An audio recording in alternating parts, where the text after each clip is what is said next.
Truck ने टक्कर मारी है, 11 वाहन क्षतिग्रस्त हो गए हैं और भीषण सड़क हादसा। गोबंदर मार्ग पर ट्रक ने कई वाहनों को टक्कर मारी है। ठाणे में यह हादसा जहां पर 11 वाहनों को रौंद दिया गया है, ट्रक ने टक्कर मारी है। और देखिए कि जिन गाड़ियों को टक्कर मारी उनकी आप हालत देखिए, उसी से आप अंदाजा लगा सकते हैं। किसी गाड़ी के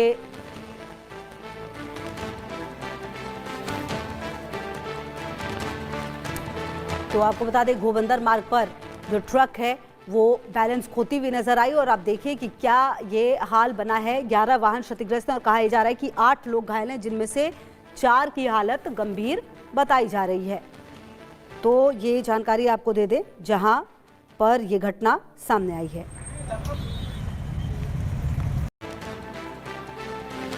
ट्रक ने टक्कर मारी है, 11 वाहन क्षतिग्रस्त हो गए हैं और भीषण सड़क हादसा।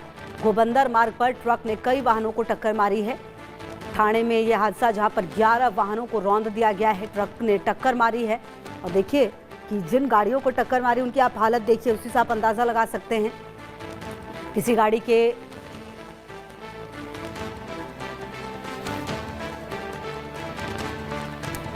तो आपको बता दें, गोबंदर मार्ग पर जो ट्रक है वो बैलेंस खोती हुई नजर आई और आप देखिए कि क्या ये हाल बना है। 11 वाहन क्षतिग्रस्त हैं और कहा जा रहा है कि 8 लोग घायल हैं, जिनमें से 4 की हालत गंभीर बताई जा रही है। तो ये जानकारी आपको दे दें जहां पर यह घटना सामने आई है। 29 अप्रैल को 142 सीटों पर निर्णायक मतदान होगा। पीएम मोदी का टीएमसी पर तीखा हमला, कहा मुझे वोट दो, बंगाल को आजादी दिलाऊंगा। बैरकपुर में सुबह 11:45 पर प्रधानमंत्री मोदी की रैली, अंतिम चरण से पहले बीजेपी का पूरा जोर रहेगा। गृहमंत्री अमित शाह पहुंचे गंगा सागर, किया पवित्र स्नान, डायमंड हार्बर में रोड शो करेंगे। बीजेपी नेता अमित मालवीय ने मोदी की तस्वीर कमल के साथ जीत का संदेश देने की कोशिश करते हुए जारी की। प्रचार के आखिरी दिन सीएम योगी का ताबड़तोड़ अभियान चलेगा, 2 रैलियां 2 रोड शो से मतदाताओं को साधने की कोशिश करेंगे। भवानीपुर में ममता बनर्जी ने सब्जी विक्रेताओं से बातचीत की, जमीनी जुड़ाव दिखाने की भी कोशिश की। कोलकाता पुलिस की बड़ी कार्रवाई हुई है, विस्फोटक सामग्री के साथ संदिग्ध सामान भी बरामद किया गया है। 79 देसी बम बनाने का सामान जब्त किया गया, गन पाउडर और सल्फर भी पुलिस ने सीज किया। बम बनाने के मामले की जांच अब एनआईए करेगी, सुरक्षा एजेंसियां अलर्ट की गई हैं, साजिश की गहराई से पड़ताल होगी। चुनाव आयोग ने बड़ा आदेश दिया है, बंगाल पुलिस को स्पेशल ड्राइव के निर्देश दिए हैं और चुनाव से पहले सख्ती बढ़ाने की भी तैयारी की गई है। 28 और 29 अप्रैल को वाराणसी दौरे पर रहेंगे प्रधानमंत्री मोदी, महिला सम्मेलन में खास संबोधित करेंगे। आम आदमी पार्टी के 7 सांसदों पर संकट गहरा गया है, राज्यसभा सभापति से बर्खास्तगी की मांग की है आम आदमी पार्टी ने।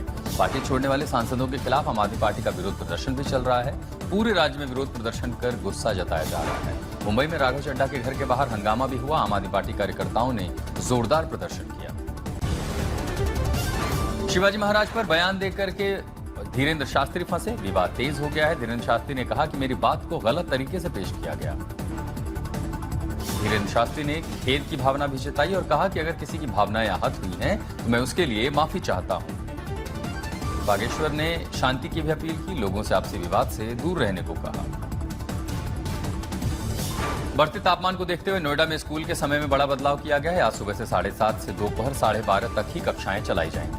भीषण गर्मी और हीट वेव का असर देखने को मिल रहा, प्रशासन ने बच्चों की सुरक्षा को देखते हुए फैसला लिया। ईरान के साथ युद्ध जल्दी खत्म होने का दावा किया है। डोनाल्ड ट्रंप ने कहा कि हालात अब तेजी से बदल रहे हैं।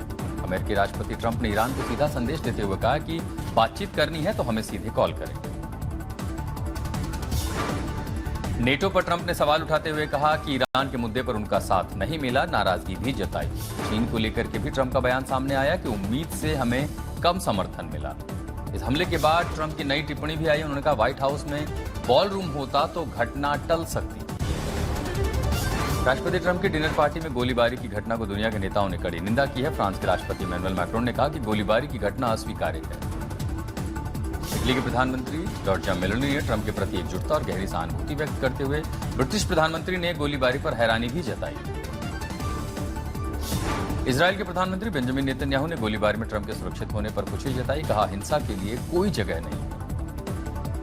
नेतन्याहू ने हिजबुल्लाह पर युद्धविराम तोड़ने का आरोप लगाया, युद्धविराम को कमजोर कर रहा है हिजबुल्लाह, ऐसा नेतन्याहू ने अपने बयान में कहा है। हॉर्मुज़ स्ट्रेट पर ईरान ने सख्त योजना दिखाई है। मुश्तबा खामनेई ने कहा कि हॉर्मुज की स्थिति अब युद्ध से पहले जैसी कभी नहीं रहेगी। ईरान पाकिस्तान रिश्तों में अब नई हलचल हुई है। मुलाकात के बाद कूटनीतिक सरगर्मी बढ़ी है। अरागची ने इस्लामाबाद में पाकिस्तानी नेतृत्व से मुलाकात की। पाकिस्तान की मध्यस्थता की भूमिका पर घमासान भी मचा है। ईरानी नेता के बयान से पाकिस्तान पर दबाव बढ़ रहा है कि वो अमेरिका पर ईरान की शर्तों का दबाव बनाए। इस्लामाबाद में अहम मुलाकात हुई थी। अरागची और आसिम मुनीर के बीच मध्य एशिया के हालातों को लेकर चर्चा भी हुई।